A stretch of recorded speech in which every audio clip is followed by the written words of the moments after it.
crore crore cricket প্ৰেমীৰ হৃদয় চিনিলে মহম্মদ সিৰাজে খেলপথাৰত কঠোৰ পৰিশ্ৰম কৰা গ্ৰাউণ্ড ষ্টাফক দিলে নিজে লাভ কৰা ধনৰাশি মহম্মদ সিৰাজে নললে আৰ্থিক পুৰস্কাৰ এখনো মেচ নেখেলা এটা দলে লাভ কৰিলে 42 লাখ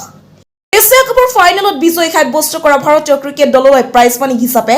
আগবঢ়োৱা হৈছে 1.25 কোটি টকা হেদৰে ৰানাৰ্ছ আপ শ্ৰীলংকালৈ আগবঢ়োৱা হৈছে 82 লাখ টকা ইয়াৰ উপৰিও তৃতীয় স্থানত থকা বাংলাদেশে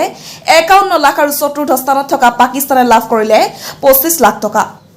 এই সকলোবোৰৰ উপৰিও এছিয়া কাপৰ এখনো মেচ নেখেলা আন এটা দলেও লাভ কৰিলে আৰ্থিক পুৰস্কাৰ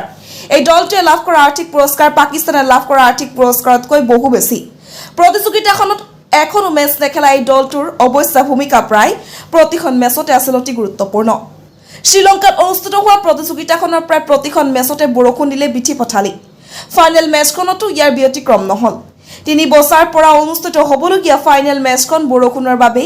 40 মিনিট পলমকৈ অনুষ্ঠিত হ'ল শ্ৰীলংকাত অনুষ্ঠিত হোৱা প্ৰায় প্ৰতিখন মেচতে এয়া আছিল চিনাকি দৃশ্য তাৰ মাজতো মেচসমূহ অনুষ্ঠিত কৰি প্ৰতিযোগিতাখনক সফল কৰি তোলাত সকলোতকৈ বেছি অৰিহণা আছিল গ্ৰাউণ্ড ষ্টাফ তথা মেচ কৰ্মীসকলৰ সেই কৰ্মীসকললৈ এছিয়ান ক্ৰিকেট কাউন্সিল আৰু শ্ৰীলংকা ক্ৰিকেট বোৰ্ডে আৰ্থিক পুৰস্কাৰ ঘোষণা কৰিছে তেওঁলোকলৈ আগবঢ়োৱা হৈছে 42 লাখ টকাৰ পুৰস্কাৰ এছিয়া কাপৰ আয়োজক আছিল পাকিস্তান আৰু শ্ৰীলংকা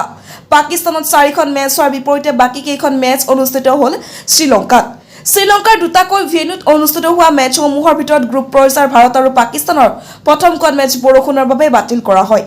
এই মেচখন অনুষ্ঠিত কৰিবলৈ মেচ কৰ্মীসকলে চেষ্টা কৰিছিল যদিও ব্যৰ্থ হয় কলম্বোত অনুষ্ঠিত হোৱা প্ৰায় প্ৰতিখন মেচতে আহিছে বৰষুণ মেচৰ পূৰ্বে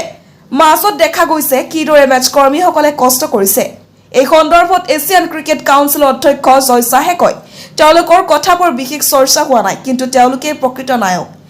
এছিয়ান ক্ৰিকেট কাউন্সিল আৰু শ্ৰীলংকা ক্ৰিকেট বোৰ্ডে সিদ্ধান্ত লৈছে যে কলম্বো আৰু কেন্ডিৰ পিচ প্ৰস্তুতকৰ্তাৰ মেচ কৰ্মী লৈ $50,000 দিয়া হ'ব উল্লেখ্য এছিয়া কাপ অনুষ্ঠিত হোৱাৰ কথা আছিল পাকিস্তানত কিন্তু ভাৰতে পাকিস্তানত নেখেলাৰ সিদ্ধান্ত লোৱাত হাইব্ৰিড মেডেলত পাকিস্তান আৰু শ্ৰীলংকাত অনুষ্ঠিত কৰা হয় প্ৰতিযোগিতাখন শ্ৰীলংকাত বৰষুণৰ বাবে মেচ বাতিল হোৱাৰ লগতে স্থগিত ৰাখিবলৈ হোৱাৰ বাবে পাকিস্তান ক্ৰিকেট বোৰ্ডে ভাৰতক এই জগৰীয়া কৰিছে কিন্তু তাৰ পাছতো সুকলমে অনুষ্ঠিত হৈ গ'ল প্ৰতিযোগিতাখন এয়া কেৱল এই মেচ কৰ্মীসকলৰ বাবে সম্ভৱ হৈছে তেওঁলোকে কোনো সময়ত যদি ফেনেৰে আউটফিল্ড শুকুৱাৰ চেষ্টা কৰিছিল আন সময়ত হেলোজেন ব্যৱহাৰ কৰিছিল বাৰে বাৰে ঢাকিছিল পিচ আনহাতে মেচ কৰ্মীসকলৰ এনে কষ্টক প্ৰশংসাৰে উপচাই দিলে ভাৰতীয় দলটোৰ বিজয়ৰ নায়ক মহম্মদ সিৰাজেও তেওঁ 6 উইকেট দখল কৰাৰ বাবে যি 4,15,000 টকাৰ আৰ্থিক পুৰস্কাৰ পাইছিল সেই পুৰস্কাৰ মেচ কৰ্মীসকললৈ আগবঢ়ালে